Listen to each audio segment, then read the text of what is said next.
City 97.3. Accra. The city is alive on 97.3.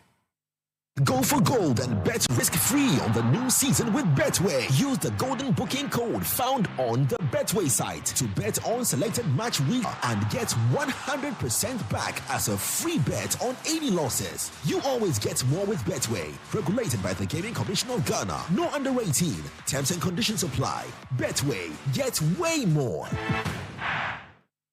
The city is alive on 97.3. Detailed news, unparalleled coverage. City News on 97.3 FM. Eyewitness News. Be there as it happens. City News.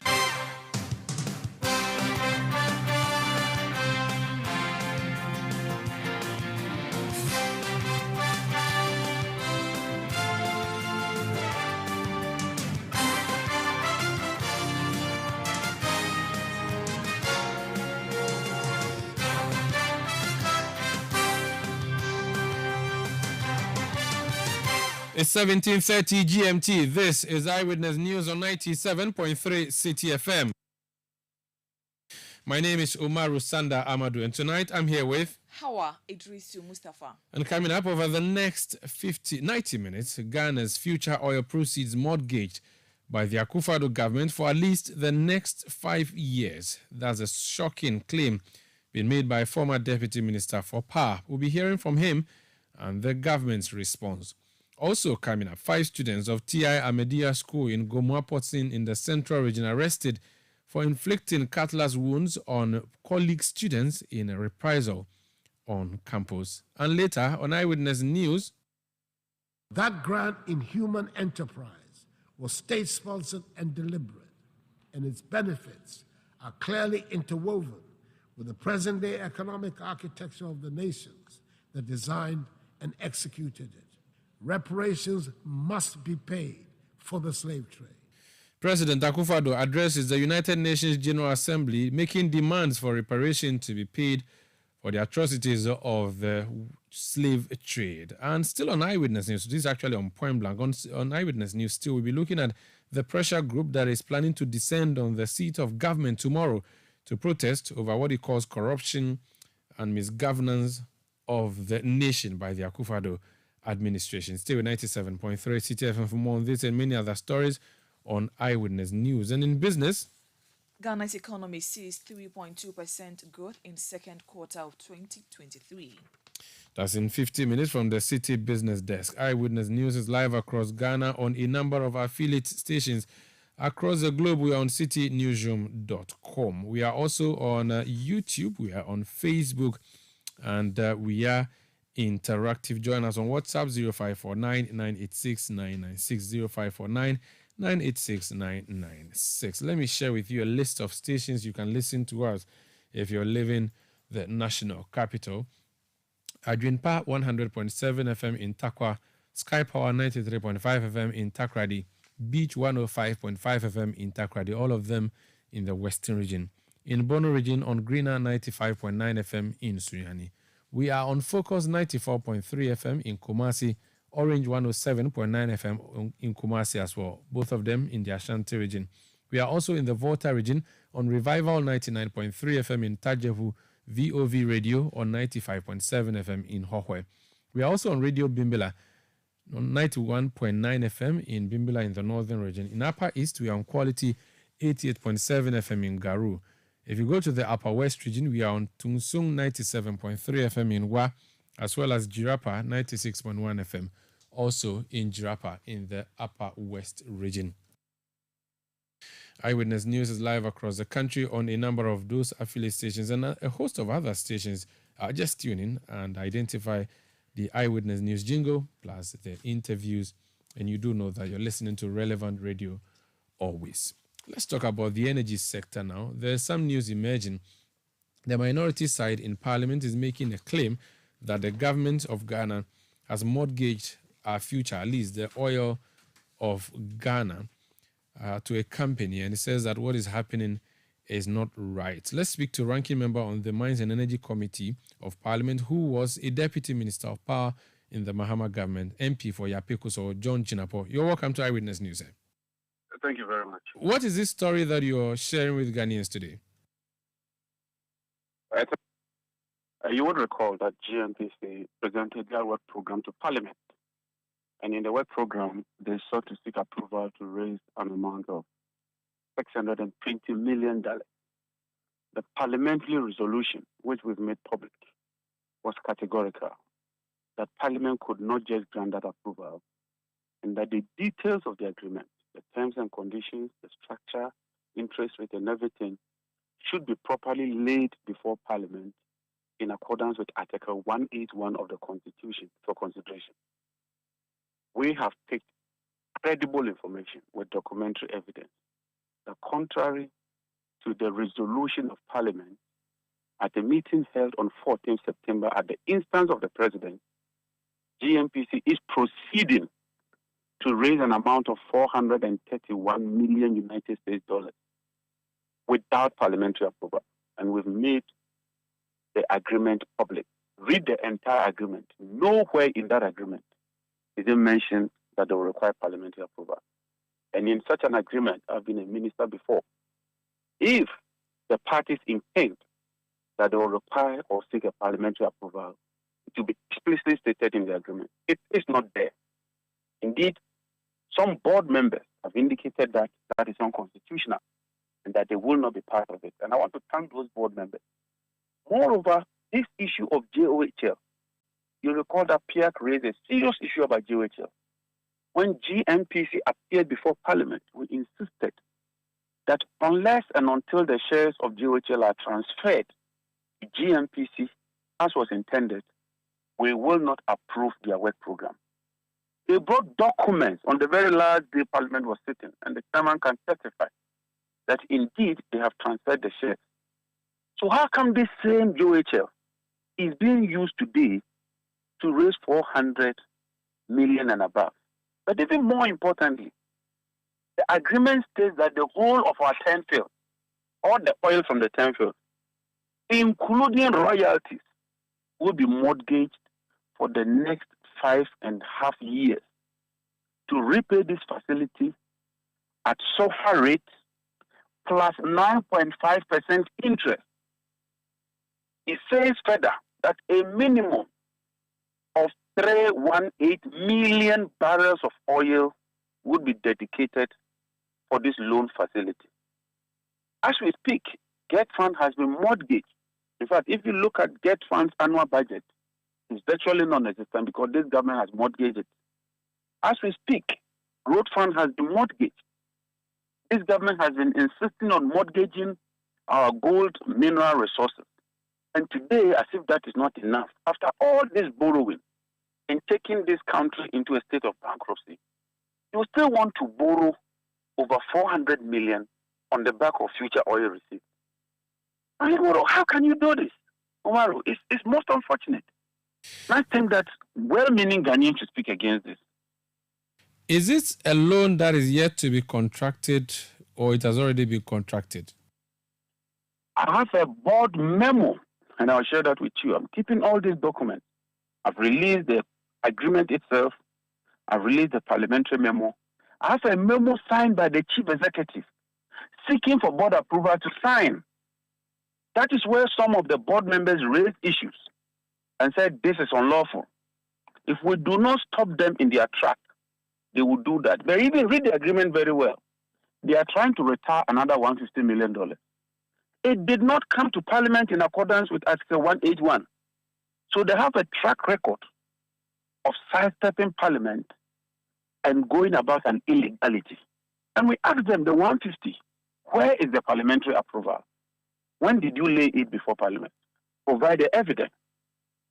These are serious matters, and I think that we ought to take them aside. So I just wanted to be sure. Is it this 431 million? I just wanted to understand your information that you've gathered. Has this loan been contracted already? As in, have we received the money already, or preparations are now in place for that money? It is before the board for final approval to sign off. And we owe it a duty to the people of Ghana to stop that. If we do not push them to pull the brakes, by next week, they will sign off this agreement and it will become binding on the state. You are saying that Parliament is not aware. I'm looking at the order paper of 3rd August 2023. The beginning motion, it says that notwithstanding the provisions of Standing Order 81, which require that no motion shall be debated until at least 48 hours have elapsed between the date on which notice of the motion is given and the date on which the motion is moved, the motion for the adoption of report of the Committee on Mines and Energy on the work program of the Ghana National Petroleum Corporation for the year 2023 may be moved today. My understanding is that the chairman moved this motion and you seconded that motion, which motion encapsulated these particular arrangements. You are saying that it is not happening? Precisely so. You are reinforcing my point. That Parliament considered this motion. The motion was moved. The motion was debated. I seconded the motion. Parliament adopted the committee's report. And the committee's report, if I may just use 30 seconds to quote, the committee recommends to GMPC to lay the terms and conditions of the intended loans for consideration of the House in accordance with Article 181 of the Constitution. This is the resolution from Parliament saying that, yes, you've come that you want an approval to borrow money, but we are redirecting you to go and bring all the details, lay it before Parliament for Parliament's consideration. So what you read reinforced my point that what they are doing today is illegal. It flies in the face of the resolution of Parliament, and that we must not allow that to persist. Did you pass it pending the provision of that information, or you arrested the passage until the information is brought to you? The resolution of Parliament says that bring all the details for consideration. Good. So you did not adopt? No. The adoption of the committee's recommendation is what I'm talking about. Parliament sits as a house. The committee brings a proposal. The GMPC wants a loan, but we are telling GMPC that no, bring the terms and conditions for Parliament to consider. And Parliament adopt that position. So that is Parliament's position. And the position of Parliament, based on the committee's report, is that GMPC should submit the terms and conditions of that loan agreement before Parliament. They have not done that. So it effectively has not got parliamentary blessing, and so to the extent that it has not gotten parliamentary blessing, it becomes an illegality if it goes forth. Absolutely. So you're warning them. They have not done this, but you're asking them not to do it. There are two issues there. The first one has to do with JOHL. How can JOHL, which you claim has been liquidated, with its shares transferred to Exfloco, still go ahead and be executing agreement? That is serious. Secondly, why would you construct an agreement and in that agreement, not even one single line contemplate that you require parliamentary approval and that you only require board approval, and you proceed beyond that to send a memo to the board asking for the board to grant you approval to execute the agreement? We owe it a duty to stop this, and that's exactly what we are doing. Do you know the connection of this $431 million dollar facility to the car power ship that you signed with the Turkish people it was 2014 or 2013 or so, when you were at the Ministry of Energy or Power? I have the GMPC work program, and they stated that because they doubled the capacity of the car power ship in 2017, as a result of the MPP government doubling the capacity, they are supposed to establish a guarantee B, not based on the first car power, based on the second car power. And I have that document that I'll share with you, signed by the chief executive. We have spoken to the Energy Ministry. We've been given information off the record, as in I could not attribute it to anybody, but I could read it for you and ask you for your comment. The information is that your government at the time collateralized the GMPC resources first when you locked up $100 million of GMPC's cash to get the guarantee for the first car power ship, that's a 225 megawatts, in Ghana in 2015. And that the current government, the Akufo-Addo government, improved the deal and returned GMPC's cash in return for Litasco issuing the guarantee and taking the liability on their balance sheet. So Litasco comes to step in the void that you had created. And it says that the badge was then replaced with the current 450 megawatts badge using the take or pay gas, which they signed, which is what you signed from the Sankofa oil field. This deal, according to the government officials, is to keep in all place and maintain stability, and that we cannot grow an economy on an unstable electricity platform. What is your comment on this? Laughable. I'm not surprised that they are running away. If this is authentic, they will step forward and grant you the interview. We have 3 deputy ministers there. We have a full minister there. We have spokespersons there. They are running away. If they had the balls, they will step up and speak too, assuming without admitting. Use a euphemism for that word so that it will sound parliamentary. Sorry. I withdraw, Mr. Speaker, and I apologize. I beg, I'm not number 3. I don't want trouble, yes. But proceed. So let me deal with the substantive issue. Assuming without admitting that all what you've read is true. So Litasco steps in and you don't need parliamentary approval. You go and contract a loan facility without parliamentary approval. Is that good practice? Is that the best practice? And today you want to borrow over 400 million without parliamentary approval. And today's borrowing, if you read it, a chunk of it does not even go to car power. So this car power issue is a non-starter.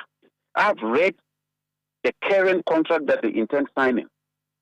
A chunk of that money would go to this same finance minister to spend. And you want to mortgage our future oil receipts for 5.5 years, over 3 million barrels of oil every year at a rate of sulfur plus 9.5%. And you think because somebody signed a car power agreement, you won't come to parliament? You want to do it undercover?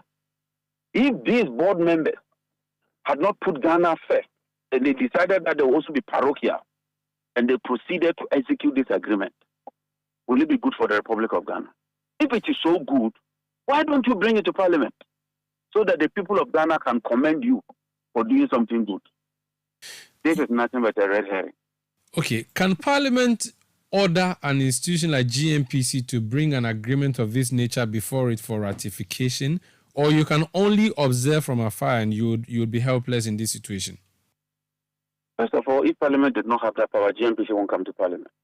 No, I mean, now that you say they are doing this on the blind side of Parliament, I'm asking I'm what... building a point. Okay, go ahead. I'm building a point that they themselves recognize that they need some parliamentary approval. That's why they came to Parliament in their work program. Parliament says, no, hold on, go and bring the details before we make a determination. And then the presidency calls them to a meeting in the presence of the finance minister, the chief of staff, secretary to president, GMPC officials, Litasco officials, car power officials. I have the minutes. And instruct them that they should proceed and go and execute the agreement. Without parliamentary approval, we must not allow this to happen. It's not even about a minority. And it's not even about car power. It's about doing what is right and proper. If you think what you are doing is good, if you think it's beneficial to the state, do so within the framework of the Constitution, so that all of us can scrutinize this agreement. If we had not intercepted this document, I tell you, they would have signed the standard. We'll wait to see what the government will say. Thank you so much for speaking to us. Thank you, my brother. That's the Member of Parliament for Yape Kuso and ranking on the Mines and Energy Committee of Parliament, John Jinapo. Let me say that we've made efforts to hear from the Ministry of Energy. We were told that an interview will not be granted us, at least not for now, on this particular subject. This is Eyewitness News on 97.3 Citi FM. We'll return with more. Please stay with us. Eyewitness News. Be there as it happens. You know, Papa, see that? And it's rickety car. Hey, Papa! Bobo, so how your engine now? It is half man, half amazing. Thanks to Quartz and you can feel better energy. Can't touch this. Tell you guys, so Sancho's engine just died like that? Yes, so somebody managed to convince him that there is a better engine oil than Quartz, and he switched. Sancho Panza. Now, which engine oil can be better than Quartz? No other, my guy. Quartz with its age-resistant technology, it keeps your engine younger for longer.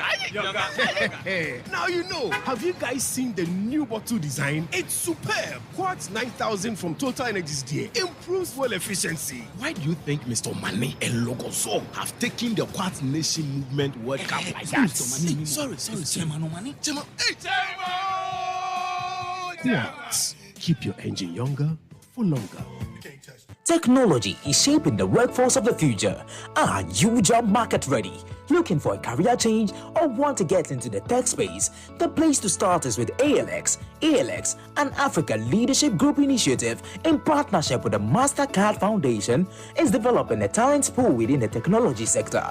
ALX offers courses in software engineering, AWS cloud computing, data analytics, and Salesforce administration. This is an opportunity to learn in-demand skills in a changing job market. ALX provides added value in training programs, mentorships, and networking.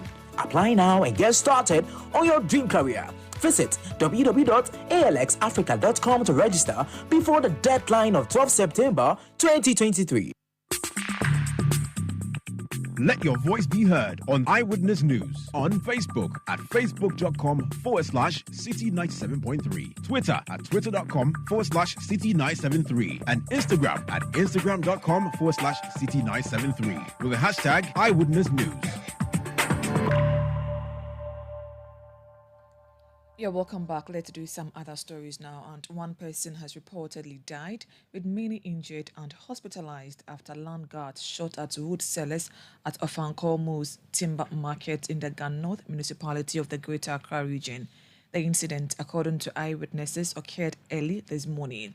Shop owners say the landlord issued an eviction notice on Monday and warned of a forced eviction on Wednesday, resulting in the clash this morning. They are calling on the government to intervene in the litigation. Chairman of the Moose Timber Market, Okrobia Asante, has been speaking to City News. Monday, they came and collect rent. Yesterday, they came and collect. I met them here. And I told them that what is going on is not fine. Come to my office, let's sit down, have a meeting about what we've been telling people that we are coming to demolish here. They told me they will come. I gathered my executives, we waited and they didn't come. They haven't given me any court order, nor they have pasted any court order around here. They just give an announcement, oral announcement. They came here around 5 o'clock because we heard that they will be coming. We deploy our people to come early in the morning, and we came early in the morning and saw the land guards. Unfortunately, one of them parked here. We didn't know he's a land guard. They used a certain car. And then some of them went to park all over there and take cover over there. So immediately the police, they arranged from regional police came. They started coming in and then coming to pull all some of the structures. When they were coming, the tenants also were advancing towards them. So I was driving my people that they should come back. As they start shooting, they shot one of my boys and he's dead, and about 4 boys have been wounded. That was the chairman of the Moose Timber Market, Okrobia Asante. This is Eyewitness News on 97.3 Citi FM. We are coming to you from our studios in Adabraka in Accra. Let's go to the central region now and speak to our correspondent, Calvis Tete, because we understand there is an issue in Gomoapotin, the T.I. Media School there. Some students inflicted cutlass wounds on other students. Let's understand what the situation is. Calvis is joining us. Calvis, you're welcome to Eyewitness News. What do you know so far? Well, Sandra, what I know is that, the incident happened about 3 days ago, where a final year student of the Potin T.I. Amedia Senior High School had an altercation with a Form 2 student. Apparently, they were arguing over some issues that according to my source, it's not so clear what exactly they were arguing about. But from what we know, the the Form 2 students slapped the final year student in the glare of some students. So this actually got the final year student very angry, and he felt embarrassed that a Form 2 student had slapped him over an issue. So during that night, when they were going for preps, when they were going for night out, when it was time for night out, they told the students to sleep. And then these Form 3 students, the individual who was slapped, organized his colleagues and attacked Form 2 students in the dormitory. They inflicted machete wounds on some of the students, for attacking their senior, sort of. So this also prompted the school authorities, and then they rushed into the dormitories to actually stop the student from causing further damage. 5 students have been arrested, and they are still with the Porting Police Command to answer charges. What I also know is that families of the students who have been arrested have been invited to speak to the issues and see how best they can resolve these issues under. But as we speak now, the students who got injured have been discharged and are currently in the school. But the families of these students have been invited, including those who engage in the act, to speak to the issues and see how best they can find solutions to whatever has happened in the school standard. Very well. Thank you so much for speaking to us. That's Calvis Tete. He's our correspondent in the Central Region. Do keep your eyes on the story for us. And as and when you get more, do share with us. For now, let me bring some of the reactions you've been sending through on our social media platforms. A number of you sending messages via Twitter and WhatsApp. Jesus Blueprint in Esikado Kitan says, mortgaging our oil resources for just 5 years is no news. Honorable Jinaport should not forget his NDC and JDM mortgage the GPHA Temaport Container Terminal to MPS for 30 donkey years. And even that one, we are still living with it. King in the North says, you don't believe the minority that told you that government was running the economy to a ditch. Same way they collateralized Get Fund and others. It's the same way they are going to do with 10. Believe them or not, just as they created PDS as a sham, same is being planned. Baba Chairman in Tamale says government must, as a matter of urgency, react to this rather serious allegation from the minority, even though I don't believe this minority one bit, but for clarity's sake. This one from, let me go on WhatsApp and leave Twitter for a while. Daniel Akpaliok in Sandema says, Ghanaians have reposed confidence in the NPP government to protect the public purse and to serve the interests of the Ghanaian citizenry. What do we see today? Needless borrowing and mismanagement coupled with fiscal indiscipline. Above all, they have developed the penchant for perpetuating illegalities as far as it favors them. If we do not rise up as youth to call these people to order, this nation will be broken beyond repairs. Mohammed in Was says, under this government, only God can save us. Father Eski from Kenya Kumasi says, both NDC and MPP are the architects of Ghana's myriad of problems because of their excessive borrowing. So Mr. Jinapor should stop that hypocritical behavior as if his party cares. Jones Adboy Inla says, the Nana Akufo-Addo government is really trying the patience of Ghanaians. This government has mortgaged everything in the country. Ghanaians, let's speak up today. Tomorrow might be too late. You can send your message to 0549 986 996, 0549 986 996. Alternatively, go on Twitter, use the hashtag Citi Newsroom, tweet at Umaru Sanda or at Citi973. And by the way, Twitter is now called X, so the icon that you should be looking for on your phone is an X and not Twitter. How are some other stories? The Ghana Union of Traders Association (GUTA) has raised concerns over what it describes as intimidatory approach to implementing the upfront payment of the value-added tax by the Ghana Revenue Authority. The Ghana Revenue Authority in June this year commenced the implementation of the upfront VAT payment, a compliance tool which introduced an additional 12.5% charge on the customs value of goods imported by businesses mandated to register for VAT but failed to comply. Addressing the media at the association's head office in Accra, President of GUTA, Dr. Joseph Obin, proposed the restructuring of the VAT system to ensure effective compliance. What we want the DRA to know is that GUTA has no problem at all if DRA does its due diligences at the port and collect the legitimate tax due it before the cargoes are released. However, we will no longer tolerate any such act of intercepting our cargoes after leaving the port. If anything at all, the externalities of COVID-19 pandemic and geopolitics have affected the business community more, and we can no longer entertain any abuse of authority from any quarter in carrying out our legitimate businesses. Mr. Obin also charged members to resist any intimidatory attempt by the GRA in enforcing the new tax law.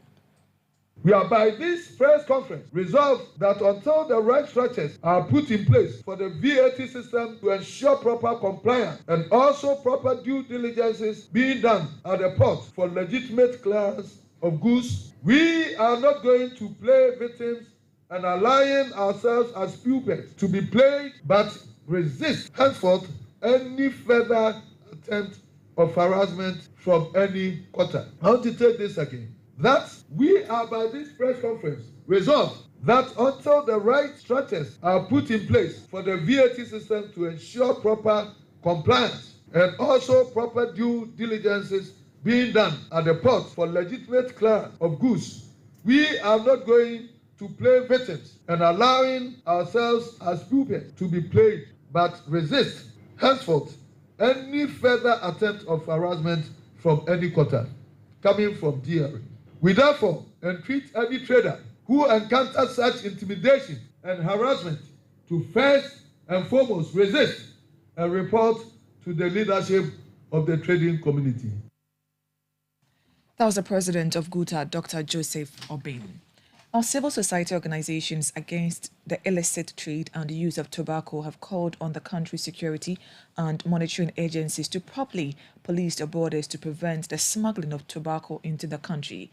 According to them, the supply and cost of purchasing tobacco has become easy and cheap, a situation which poses health threats in the country.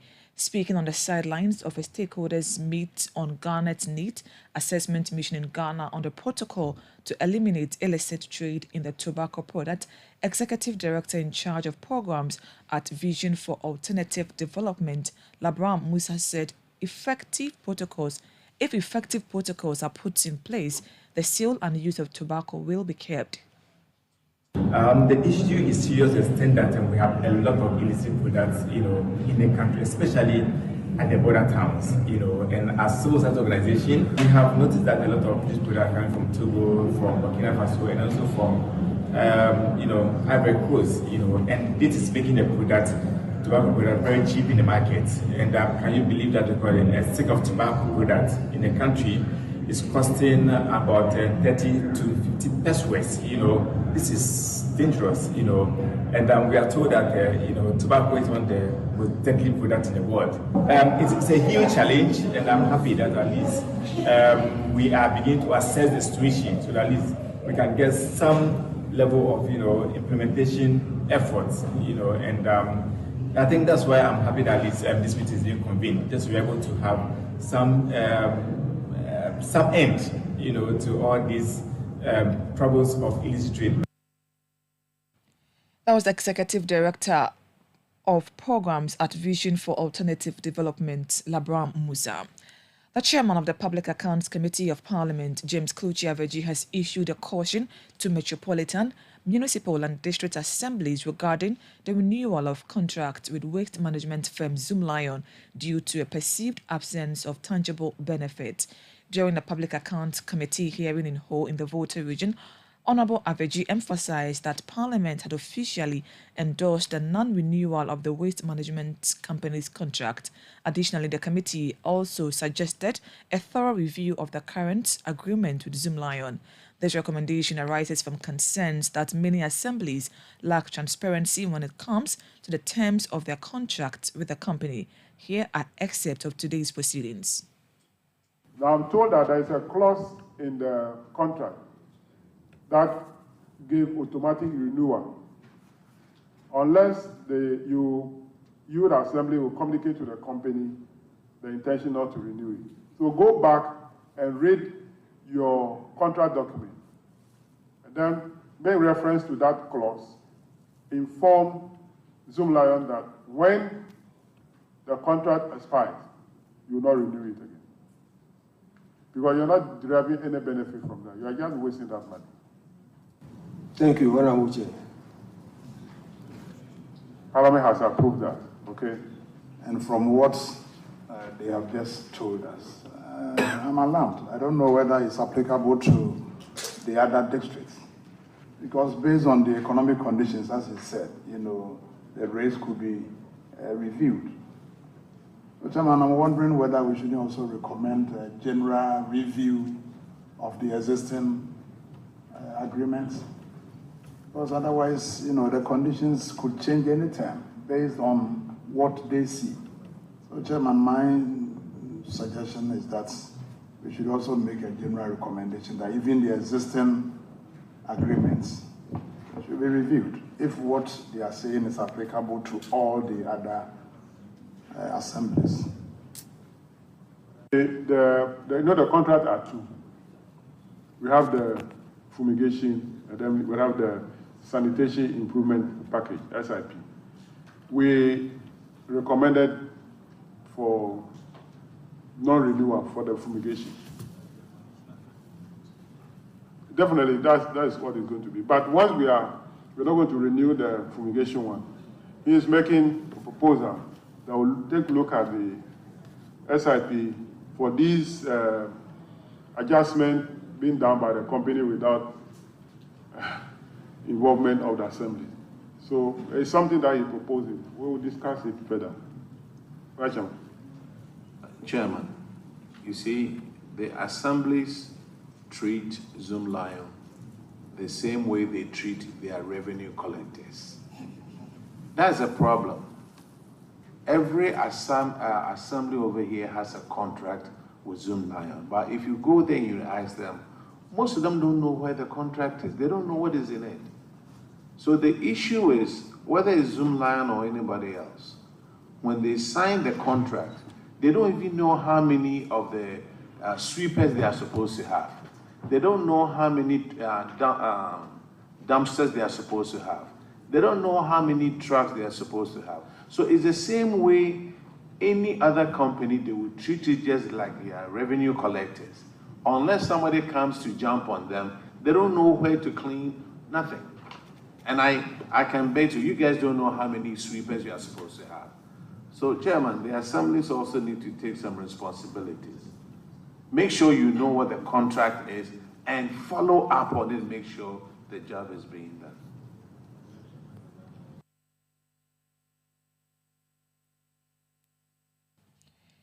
You had excerpt from Public Accounts Committee sitting where MMDAs have been cautioned to disengage with collection contracts with Zoom Lion. This is Eyewitness News on 97.3 Citi FM. There's a group known as Democracy Hub. It is planning to embark on a march and descend on the Jubilee House tomorrow. The group plans to demonstrate over what it calls mismanagement of the economy and corruption, among a number of issues. The police has issued a statement saying that the group should not embark on the demonstration. The convener of the group is Oliver Baka Vomawo. He was, remember, with the Fix Ghana campaign group. He's joined us on the line. Oliver, you're welcome to Eyewitness News. Thank you, Maru. Hope you're doing well. I'm doing well. First of all, what are you demonstrating against? I've summarized by saying you want to demonstrate against mismanagement and also corruption, but shed light on exactly why you decided to invite people on Nkrumah's birthday to go and march. Thank you for that. Just a point of clarity. Democracy Hub is the institutional arm of Face the Country. It's not a different group, but it's still Face the Country, which is operating through its institutional arm. Thank you for that clarification. Thank you. In respect of the protest, for us, this protest is not an amenities protest. It's not about the increase of fuel or one or two, three things that we choose every day to demonstrate about. It is really a fight for the soul of this country. We feel like the country has lost its weight, has lost its path, that we are led by persons that do not have the integrity and even the best interest of the Republic at heart. It is a wake-up call to a generation that is slumbering and is sleeping on its duty to improve the lot of our country and our democracy. So much is wrong with everything in this country that we are calling on Ghanaians to remember their duty of citizenship, to fight what we have witnessed, which is moral decay of everything around us. This is what the demonstration is about. And your plan is go to the Jubilee House, a security zone. What has been the discussions you've been having with the police ahead of your protest tomorrow? Because the police has issued a statement and saying that it is waiting for the court to determine the matter before taking any further action, and that it does not. It has actually filed an application to ensure that you halt your demonstration for tomorrow. Let's just be clear that we have also learned that the police have filed an application in the courts on social media. This is how we found out. We do not know the basis of the application or what the police is alleging, so we cannot speak to that. Secondly, you describe Jubilee House as a security zone. I am now unaware of that prioritization, and I don't know what information you are privy to or what law you are based on. What we do know, factually, is that this will not be the first time the seat of government will be the subject of a protest movement. We saw it in Occupy Ghana. We saw it in the NDC's March for Justice. They all went to the forefront of Jubilee House. In fact, long in our history, the seat of government has always been the center of protest. Even what brought us independence, which is the March on Christopher Castle in 1948, is one of the things that precipitated our independence in this country. Since then, even during military era, through Liman, the Third Republic, until now, people are continuously marched to Castle to protest. So there's nothing that we shouldn't use we shouldn't throw around the language of security in order to mystify what is in fact where the president who we have elected went. What we are saying is that we're not going to occupy the offices where people are working. We are marching to the forefront of Jubilee House, as has always been part of our democratic culture, to be able to sit there and draw significant attention to some of the problems we are highlighting. Now, this march is about accountability, of course, it is. And where best the persons who have the moral responsibility to lead this country through times that involves or evokes the spirit of freedom and justice that our forefathers fought for. That is why we're going to Jubilee House. So I don't know any conversation about securitization that we use to depress people from exercising their constitutional rights. As far as the police action is concerned, until we are served or we are able to receive notice of what is fully contained in that, it's very difficult to respond to something which is only on social media. I'm just curious. You are going to the Jubilee House tomorrow. It's a holiday. The Jubilee House staff will not be at work. The president is in New York as we speak. Whose attention are you really going to get tomorrow then? The public, the people's attention. So why don't you go to the People's House, Parliament, or go to the Independence Square? What do you think? Do you think the Jubilee House belongs to one individual, the president? Jubilee House is the people's house. It is for us, and it symbolizes our heritage as a people. Even the design of Jubilee House speaks to the fact that they wanted to evoke elements of our culture. This is the people's house. Not only Parliament, even the court belongs to the people. Everything, this democracy is exercised in the name of the people. So yes, it might be we could have decided to go anywhere else, but we chose to where it will have historical significance. This is a choice that demonstrators are entitled to make. You cannot impeach the content of people's freedom of expression. That is the bargain of our democracy. That's exactly what we are doing. I'm looking at the name you've given to your march. Is that not too offensive a name to use to describe the People's House?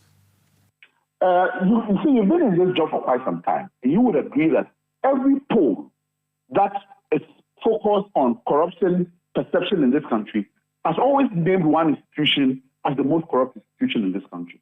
The Jubilee House. Second, the police. Am I wrong? The people's popular perception of that office is theft and moral decay.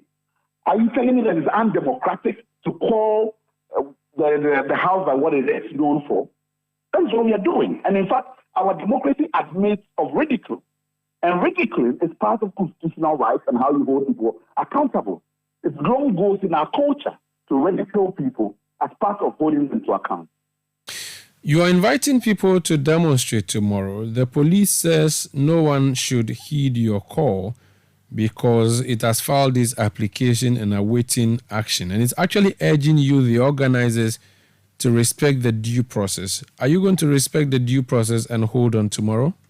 We are going to respect due process. Due process requires that when people notify you of an impending demonstration over 1 month before the demonstration, You communicate to them as to the reasons why you have any objections, as the Public Order Act requires. Due process requires that once you have filed an application in the court, you serve the people. You don't put it on social media. That's not due process. Due process requires that when people are enjoying and exercising their constitutional rights, that the police show up and perform traffic management duties as is required. So yes, we are going to respect due process, and we hope that they respect due process as well. Do you have political backers, as in, do you have any political party backing you tomorrow? I don't even know how that is relevant or even anything evokes that conversation as part of this. Because the country is well known as a non-partisan group. Everything we are doing is part of our politics and how we make our democracy better. We have always been non-partisan. We have rejected several appeals from any political party to join them in anything we do. So it shouldn't even be a question that we bring in to muddy the water. No, we have never been and would never look to receive support from any political party. You are going to demonstrate tomorrow. Are you going to stay and picket there till the weekend as you had planned? Well, we see nothing that has changed our original plan. So we are going to show up tomorrow and we'll continue to picket. So you stay there till Saturday. My understanding has been drawn to that. That's your plan? Yes, the plan is that it's a 3-day picket. It's never happened in our democracy. In fact, the idea is to show other countries in the South region that Ghanaian democracy is resolute, that we don't want to follow the barbaric actions that are going on in other countries where governments are being overthrown unconstitutionally. Ours is the constitutional democracy that we are envious of and we want to continue to protect. And that gives us the right to stay there and protest for 3 days. A very good yardstick for measuring the success of demonstrations has been the numbers that show up. How confident are you that you can marshal the numbers? One is a holiday, people may be home relaxing. How confident are you that you can marshal the numbers to make the point that you really want to make? Because if you do not show up in huge numbers as you are hoping, then you may be ridiculed too. Anybody who feels that in exercising constitutional rights, others must be ridiculed, is in fact not a Democrat at heart and doesn't understand the purchase of what this democracy promises us. But you know, Save the Country. Save the Country in the past 2 years has drawn over 100,000 Ghanaians onto the street. Our last demonstration in Tamale brought over 15,000 people onto the street. We don't engage in numbers. We sell our message of hope and in the promise that citizens will wake up to their constitutional rights. Now, obviously and naturally, what the police have done, we believe is an calculated attempt to depress numbers and make people not want to come. If there's anybody who is listening to me who has any fear for their personal safety, please stay home. We promise that it will be peaceful, but we want people to be able to come out not at the risk of themselves. We want them to come out because they believe in the democracy and in their duty to resist oppressors' rule. So if anybody feels that they may not feel safe, please stay home. But for every other Ghanaian who understands what is happening, who understands that this is the time for us to take a stand and resist oppressors' rule, as our anthem calls us to, please show up. And it doesn't matter if it is one or two people. The most important is the belief that this democracy can deliver more than it is giving us today. Thank you so much for speaking to us. I appreciate your time. That's Oliver Baka Vomawo. He is with Fix the Country, the wing of that group known as Democracy Hub, planning to embark on a mass action tomorrow through to Saturday in front of the Jubilee House. This is Eyewitness News on 97.3 Citi FM. Some other stories, however. The Russian embassy in Ghana has distanced itself from the alleged pro-Russian demonstration held in Takoradi in the Western region. This follows the arrest of 3 persons by the Western Regional Police Command for organizing a public derby in Diabene in the secondary Takoradi metropolis. They were allegedly wearing and showing the flags of the Wagner Group and Russia. According to the embassy, it was not involved neither in the spreading of Russian flags, shirts and placards, nor in the establishing of any contact with possible sponsors on an unrest. The embassy in a statement said it was hopeful that Ghanaian law enforcement bodies would take the necessary measures to identify persons involved in the incident and take the appropriate action against them. It further reiterated its commitment to act within provisions of the Vienna Convention on Diplomatic Relations and other international obligations. Eyewitness News. Be there as it happens. When shopping for a dress, you say, of course, the low burst line. A little tight by the hips. Covered sleeves. Off shoulder. Definitely. But when buying anti-malarial drug, you say, is it not malaria? Give me whatever is available. Choose your malaria drugs the same way you choose your dress. Always ask for Coartem. It's also available in cherry-flavored dispersible tablets for children. Don't gamble with malaria. Choose right. Choose Coartem. If symptoms persist after 3 days, consult your doctor. Malaria testing should be done before treatment. This advert is FDA approved. Yeah, Charlie, so many vibes and I born 10 father, my sanaba. My mini papa and you're not for more fear no more acquaintum. Trebiania, so a maniscaco fear and fancy that near fear for a bit for Jawisi no parking. A bear man Sujai Casa. Thanks to Sukasa, how hard to your nature. Sukasa see a damn brony friend affordable luxury homes, or more 2, 3, 4 bedrooms, where you're fully gated or grants and communities, or more malls, clubhouse, and all social amenities, plus 24-hour security. Almost our flexible payments, and yeah, I know my dear at Dow Casa, plus 100% guaranteed cashback. Yes, 100% guaranteed cashback. No quick one-answer stories. Contact Sukasa right now through phone calls or WhatsApp on 030-296-0865 and 055-369-7886. Charlie's social media so more, baby. You can find them on Facebook, Instagram, LinkedIn, and YouTube at Sukasa GH. Email Susie at info@sukasa.com.gh. Sukasa, building on trust.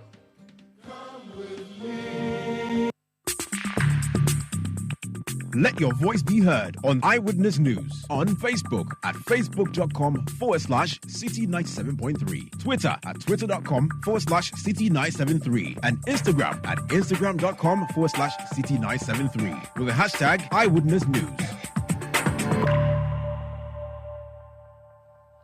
You're welcome back. The Forestry Commission says the annual ban on wildlife hunting in the country for 4 months has been adhered to than in previous years. The Commission declared the commencement of the 2023 closed season on hunting in forest reserves from August 1 to December 1, 2023, in line with the Wildlife Conservation Regulation 1971 LI 685.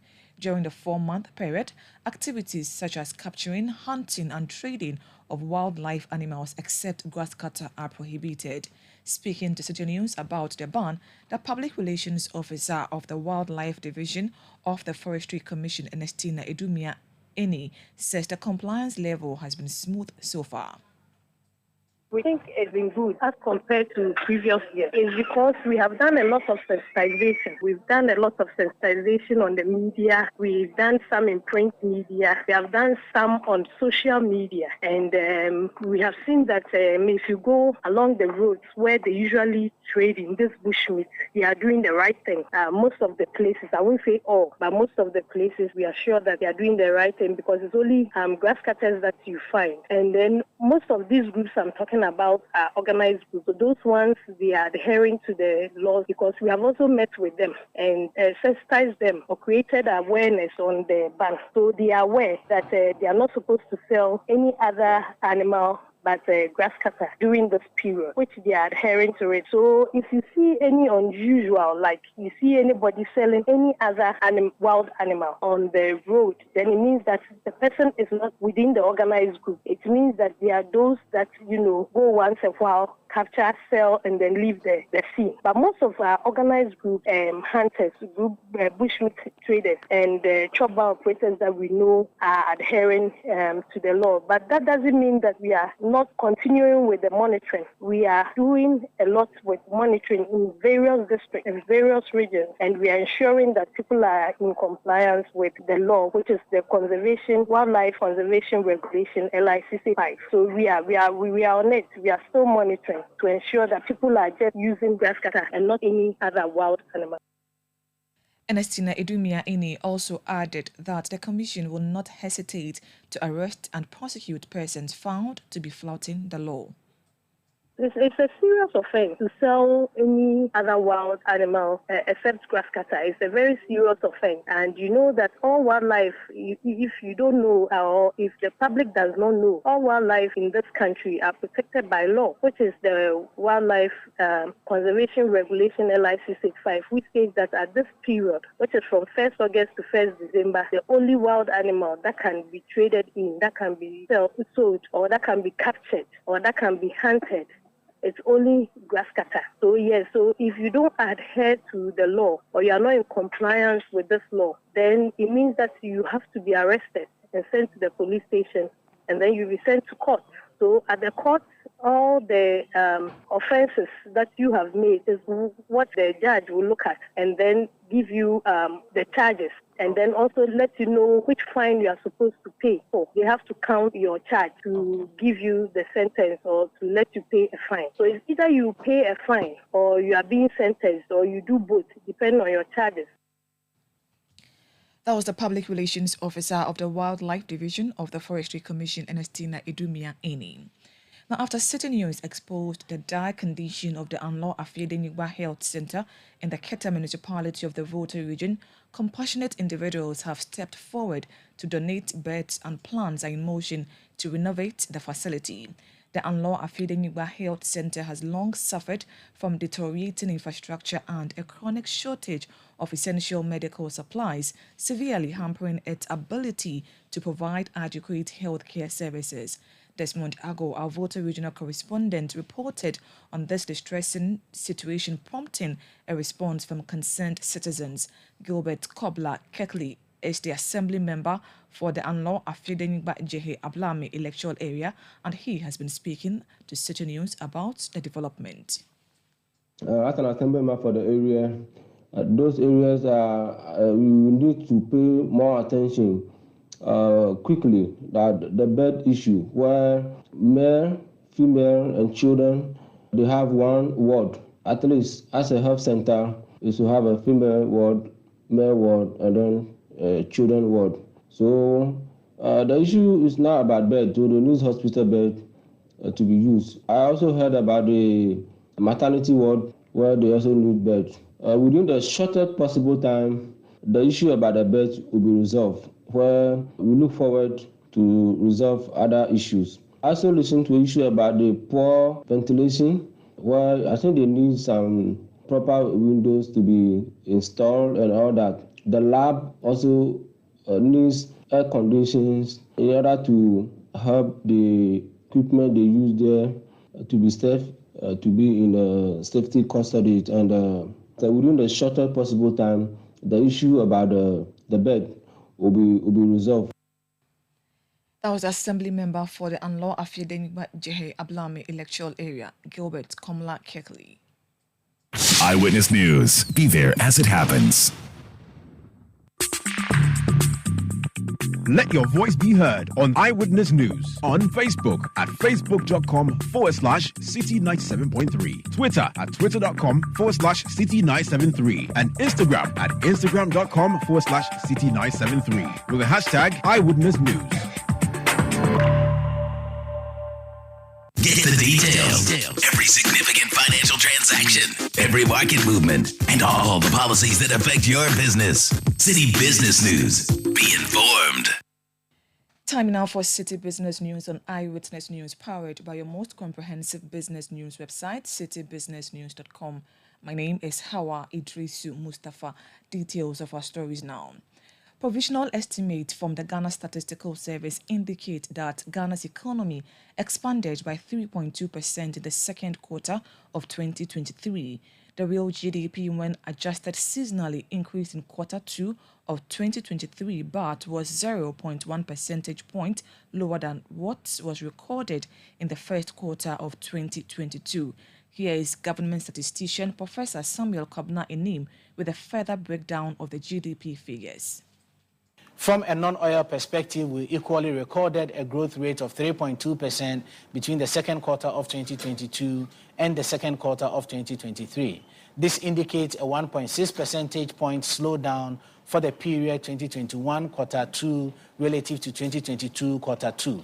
Between the period 2021 quarter 2 and 2022 quarter 2, the economy grew by 4.8%, and between the period second quarter 2022 and second quarter 2023, the economy grew by 3.2%, indicating a 1.6 percentage point slowdown in the growth rate of the economy. We now turn to the real growth rate over the period second quarter 2021 to the second quarter of 2023. In the second quarter of 2023, from both an oil perspective and a non-oil perspective, the economy grew by 3.2%. From an oil perspective, the 3.2% that we've recorded for the second quarter of 2023 indicates a 0.1 slowdown relative to what we recorded in the first quarter of 2023. Meanwhile, services maintained its dominance as the sector with the highest growth rate, but the industry sector saw a contraction of negative 1.9% growth. Here is government statistician Professor Samuel Kwabena-Enim again.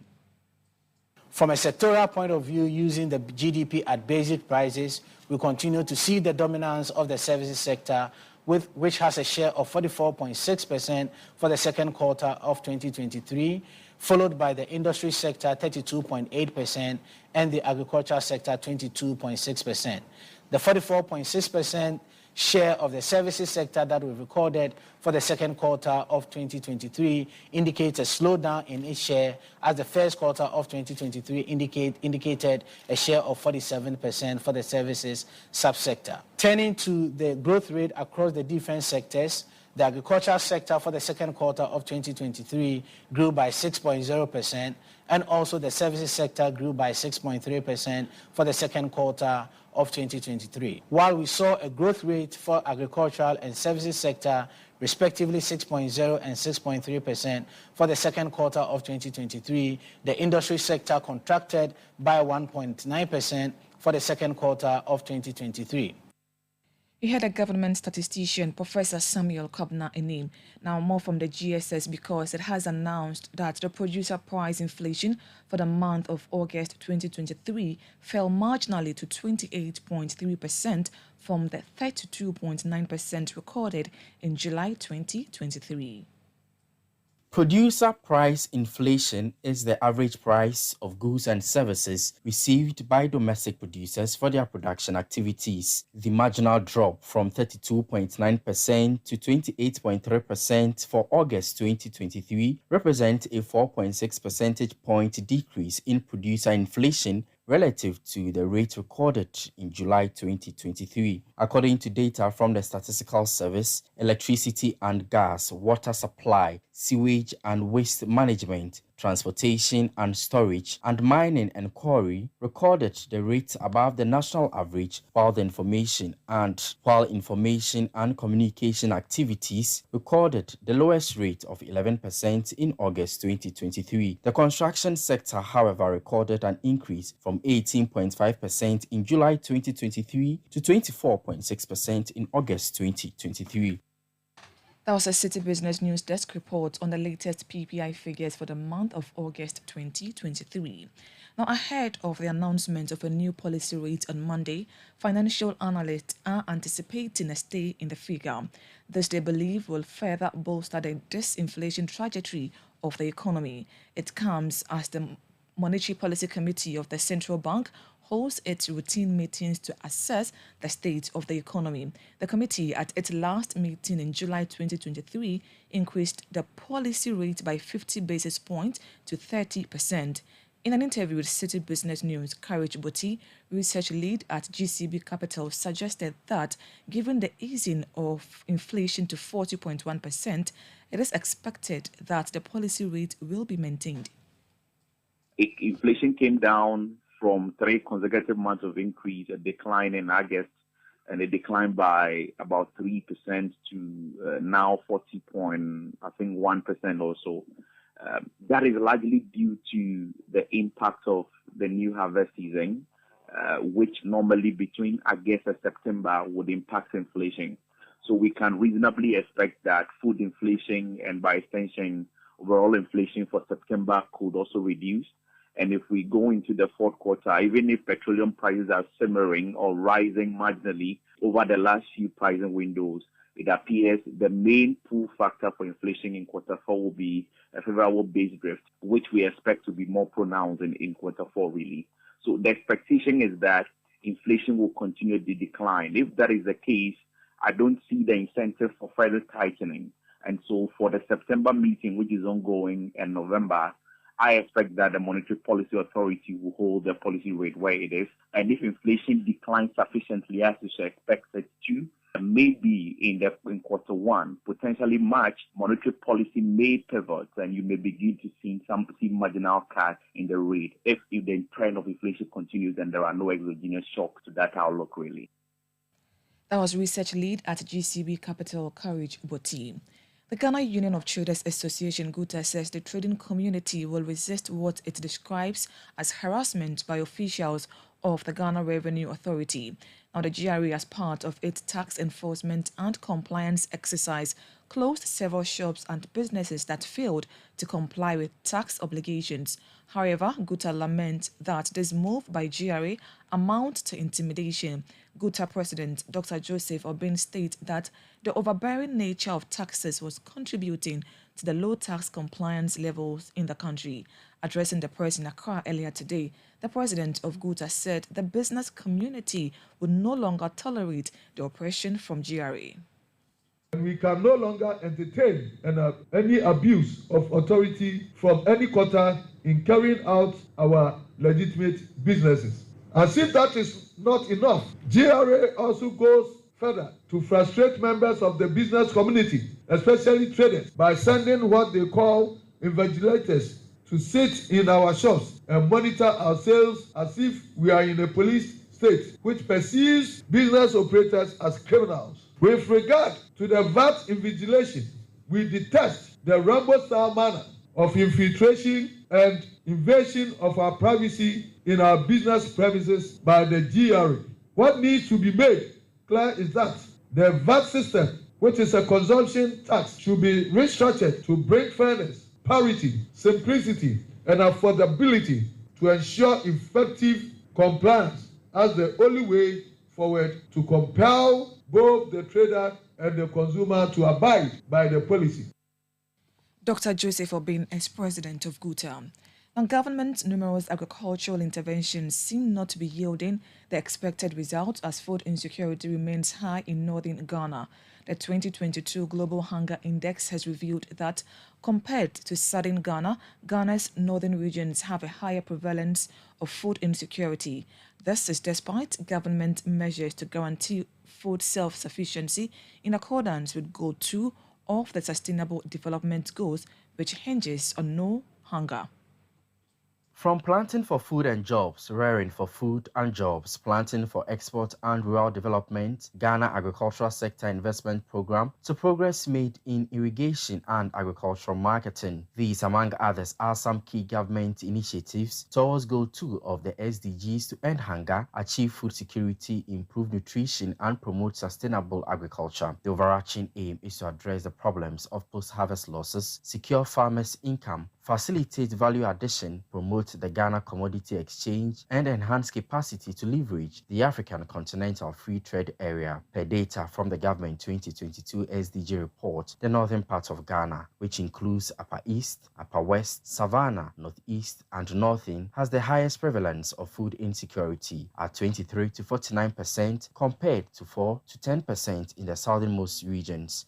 To improve the situation, one of the key interventions the government undertook was the biometric registration of 1.29 million farmers. This was to ensure effective targeting of farmers, build a credible agribusiness database, and improve timely support to agricultural value chain actors in these 5 regions. But only 970,000 biometric cards have been issued. In terms of budgetary allocation, government allocated 1.14 billion cedis in 2022 alone. This was, however, a 4% decrease compared to the 1.19 billion allotted in 2021.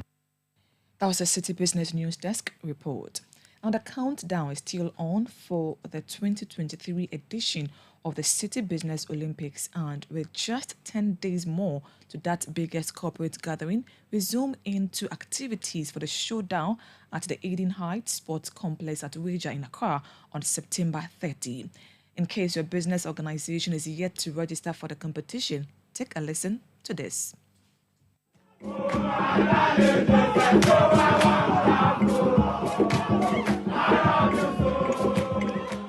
On September 30, the Eden Heights Sports Complex in Weija will come alive as Ghana's finest corporate entities battle it out for the bragging rights and trophies in the ultimate sports competition, the City Business Olympics. David Kwekusechi is an events executive at Citi FM and Citi TV and has been highlighting some of the exciting sporting disciplines that will be taking place during the 2023 edition of the City Business Olympics. It's going to be a full package of different sporting activities. We're going to have volleyball, men's and women's. We're going to have seven-a-side soccer. We're going to have swimming competition. There's going to be table tennis, basketball. Of course, you know that Eden Heights Sports Complex has the foremost indoor basketball facilities in Ghana. We're going to have video games. That's on the softer side of things. There's going to be video games competition. So all those of you who play your PS4, PS5, and all of that, it's going to be happening there. We're going to have drafts. We're going to have other cardboard games. We're going to have a tug of war, lime and spoon race. I've been agitating for the egg and spoon, but people are saying let's keep it lime and spoon. We're going to have arm wrestling and so on. So it's just a full-scale, high competitive sports. The City Business Olympics 2023 is powered by Citi TV with support from Citi FM and proudly sponsored by Lozati Lozenges from Unicom Chemists Limited, EK Brand Consult, Blue Jeans Energy Drink, and Hollard Insurance.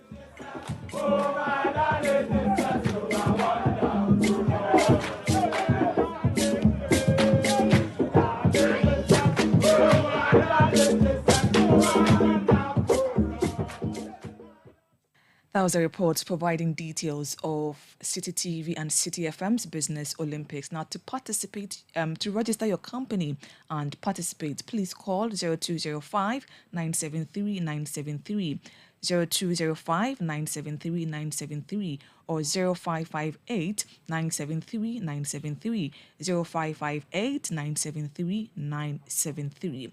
And that's it for City Business News on Eyewitness News. It was powered by your most comprehensive business news website, citybusinessnews.com. My name is Hawa Idrisu Mustafa. Up next is Point Blank. Eyewitness News. Be there as it happens.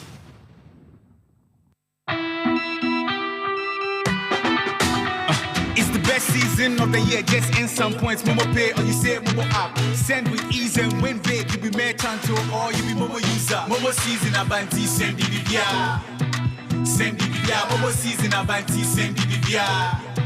Send DVDR. From now till the end of September, earn points when you download the Momo app and make Momo Pay transactions to a merchant via either the QR code or merchant ID and stand the chance of winning 1,000 Ghana cedis weekly and other amazing prizes. Our merchants are not left out. Receive payment and win. There are lots and lots of exciting prizes to be won. So download the Momo app, transact with Momo Pay, and get rewarded this Momo season. TNCs apply.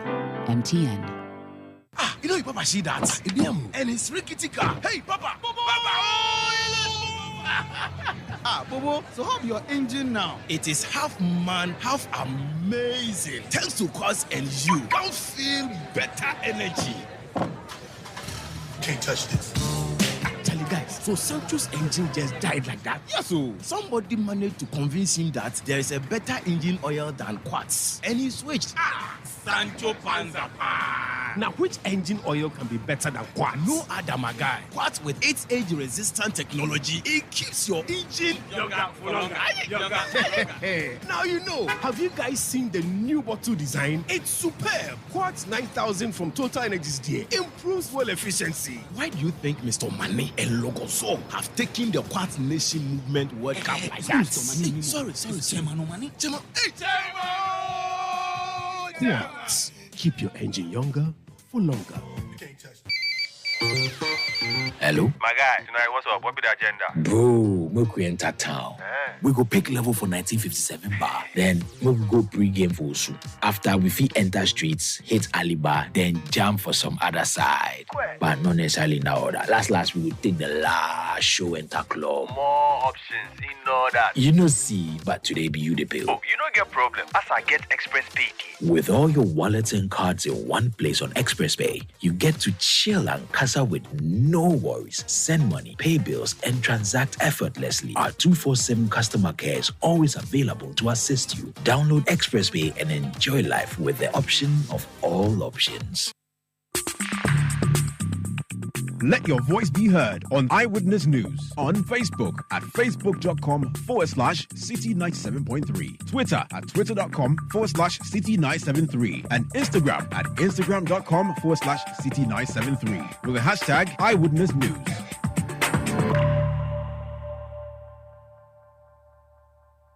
Eyewitness News. Be there as it happens.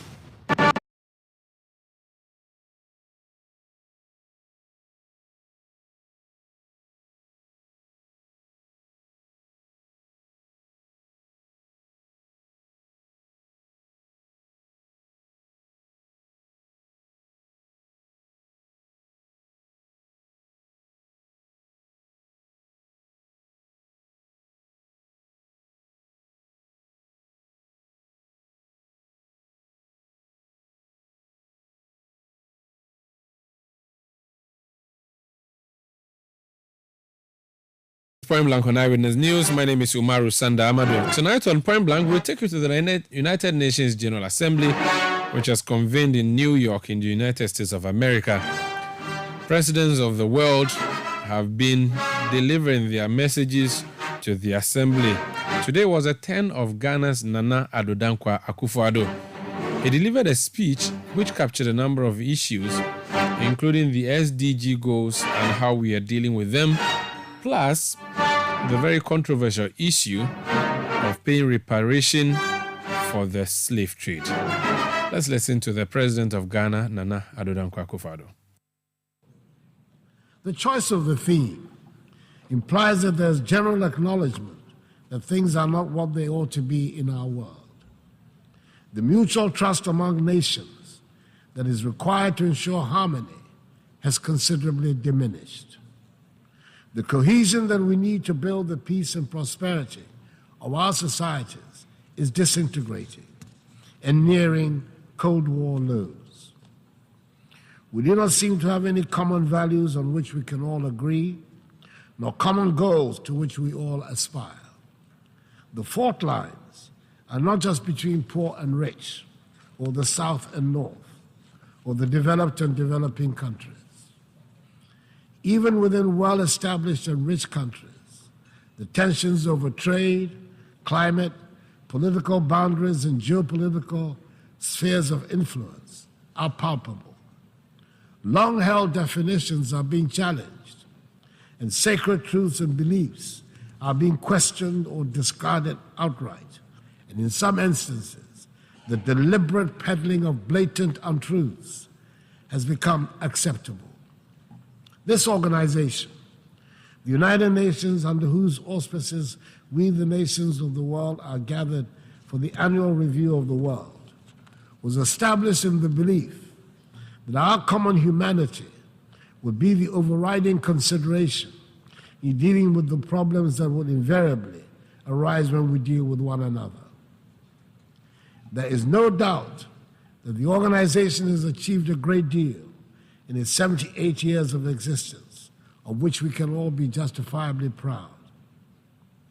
But it is also true that the reluctance by the nations that were the major powers at the formation of the organization to agree to any reform to reflect present realities has led to the undermining of the credibility of the United Nations and some of its organs, in particular, the Security Council. Ghana is currently serving out the second of its 2-year term on the Security Council as a non-permanent member. This is the 4th time in the 66 years since we joined the UN, the first post-colonial African nation to do so, that we've had the privilege of serving on the Council. Mr. President, it has been a sad and disappointing experience for us. We've witnessed it firsthand, over and over again, that the big powers of the United Nations might be preaching democracy, fairness, and justice around the world, but are happy to practice the opposite here at the United Nations, prioritizing parochial interests over those of humanity. Back in 2017, the first time I addressed the General Assembly as President of my country, I spoke at length on the need to reform of the United Nations and of the Security Council in particular. I said then that the urgent need to reform this organization had been talked about and scheduled for a long time, but somehow we've never found the courage and the will to execute it. I said then that Ghana supports UN reform, especially of the Security Council, as set out in Africa's common position on UN reform, based on the Eswatini Consensus. Mr. President, I said then that the time was long overdue to correct the long-standing injustice that the current structure and composition of the United Nations Security Council represent for the nations of Africa. After serving on the Council at this difficult time in the world, our views on the need for reform have been even more strongly reasserted. We cannot continue to preach democracy, equality, and good governance around the globe. We cannot insist on peace and justice in the world when our global organization is seen by the majority of its members and the people of the world as hampered by an unjust and unfair structure. Mr. President, the Assembly has quite properly chosen the rebuilding of trust as critical in restoring stability and prosperity to our world. We cannot rebuild that trust when the organization that should bind us is seen by many as helping to perpetuate an unfair world order, which is reinforced by an inequitable, dysfunctional global financial architecture. Mr. President, for the past year and a half, a full-scale war is being waged in the center of Europe. The United Nations appears unwilling or unable to influence the events taking place in Ukraine. Ghana has sat on the Security Council throughout this period and can testify that the global solidarity we seek to reignite under the umbrella of the UN will only happen if and when it suits those who wield the mighty power of veto. And at the moment, there's nothing to show that these countries have any interest or inclination to do so. Ghana still believes that this organization provides the best vehicle for the world to manage its hydra-headed problems, but it can only function effectively and meet our expectations when we reform the pillars upon which it rests. Anything short of that will continue to undermine its credibility. Mr. President, I do not refer to the events in Ukraine and seek to pretend to ignore the tragic events in my own neighborhood of West Africa and the Sahel. Instability in the Sahel and widespread terroristic activities have put West African countries under severe political pressure and economic strain. Several countries in the region have lost vast stretches of territory to the rampaging terrorists. Coup d'etats have reemerged as what some mistakenly hope would be the solution to the threats that confront their nations. We in the West African region are trying as best as we can, under the very trying conditions we face, to deal with the situation. We are convinced that the conflicts that continue to plague our continent and our region, in particular, would be more satisfactorily resolved if the international community was to support, not undermine, the efforts of our regional and continental organizations to deal with them. Africans fought and died in the Second World War in defense of Europe and her allies, who reset the world towards the path of peace and prosperity that their nations and citizens have enjoyed for decades now. It is surely time for the world to reciprocate in our time of need. Mr. President, we in Ghana are holding firm to our belief in democracy as the best route to build the prosperous nation that is our aim. It is true that the economic dividends that many of our citizens justifiably expect from the democratic process have not come as fast as had been anticipated. But we're determined to hold fast to the course because we believe that ultimately it will succeed in delivering freedom and prosperity for the mass of our people. We're also having to countenance for the first time in recent human history not just the question of democracy and a deliberate campaign of disinformation against democracy, but also the propagation of authoritarian rule as the faster route to economic advancement. The belief of young people in democracy as the governance model best suited to build peace and prosperity in our society is under systematic attack. The economic impact of COVID-19 pandemic and the impact of the war in Ukraine have only added to the pressure and the anxiety of our young people. We can also certainly do without having to spend the huge amounts of money we currently spend on security at our northern borders in particular. At this time, unhappily, we feel no sense of the international solidarity that we believe we should receive. It is surely in the interest of the whole world that West Africa should be peaceful and prosperous. We want our young people to be part of a peaceful and prosperous West Africa, rather than part of the thousands that arrive at an unwelcoming Europe after perilous journeys across the Sahara and the Mediterranean Sea. Mr. President, we do not seek to shirk any responsibility for the problems we face that are of our own making.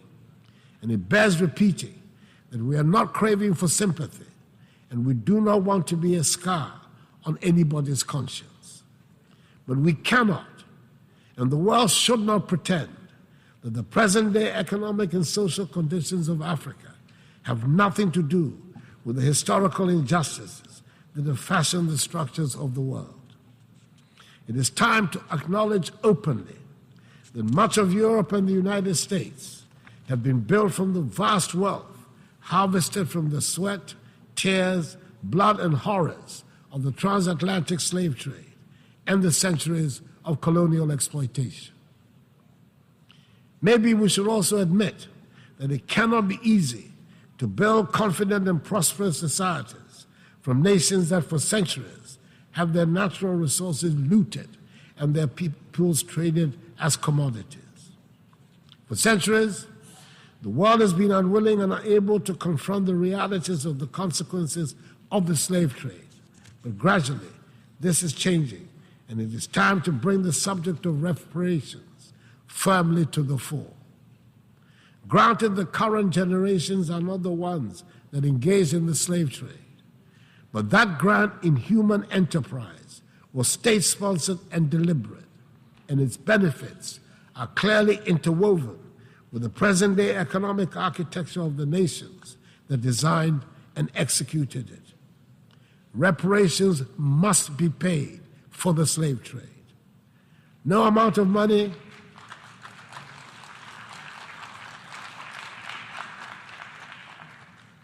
will ever make up for the horrors, but it would make the point that evil was perpetrated, that millions of productive Africans were snatched from the embrace of our continent and put to work in the Americas and the Caribbean without compensation for their labor. If there are any hesitations in some minds about the paying of reparations, it is worth considering the fact that when slavery was abolished, the slave owners were compensated for the loss of the slaves because the human beings were labeled as property, deemed to be commodities. Surely, this is a matter that the world must confront and can no longer ignore.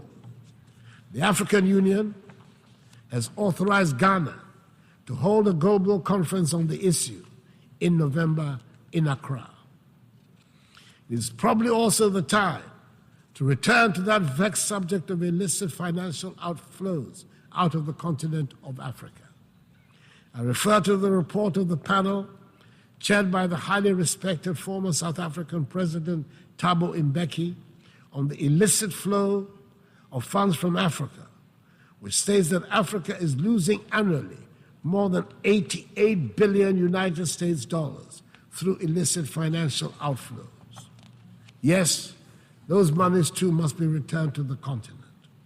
It is difficult to understand why the recipient countries are comfortable about retaining such funds and are happy to call those countries from whom the monies are taken as corrupt.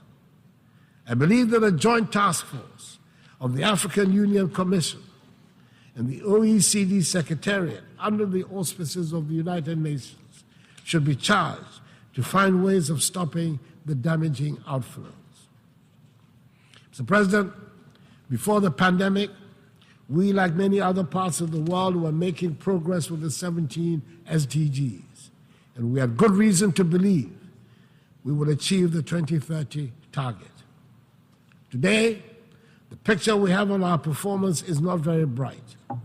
Most of the 21 targets designated for achievement by 2020 have not been met, and we are not on track to achieve many other targets by 2030.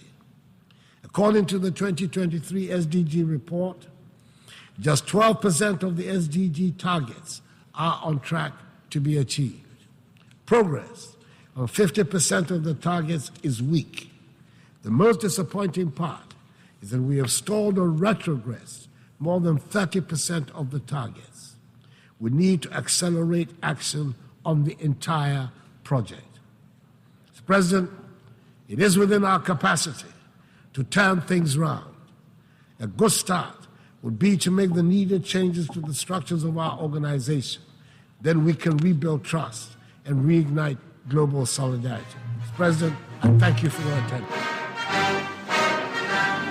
So that's President Akufo-Addo speaking at the United Nations General Assembly in New York. Ending tonight's edition of Eyewitness News. My name is Umaru Sanda Amadu. I did this with Hawa Idrisu. Production by Kobna Wilson and Beverly London, as well as Sami Biafi. Technical support from Daniel Squashi and new media support from Edwin Kwakofi. Up next, we bring you a playback of Face to Face. The guest for last night was Emmanuel Ashimore, NDC Greater Accra Regional Chairman. He spoke to me on Face to Face on Citi TV last night. Stay tuned in and listen to the playback. Good night.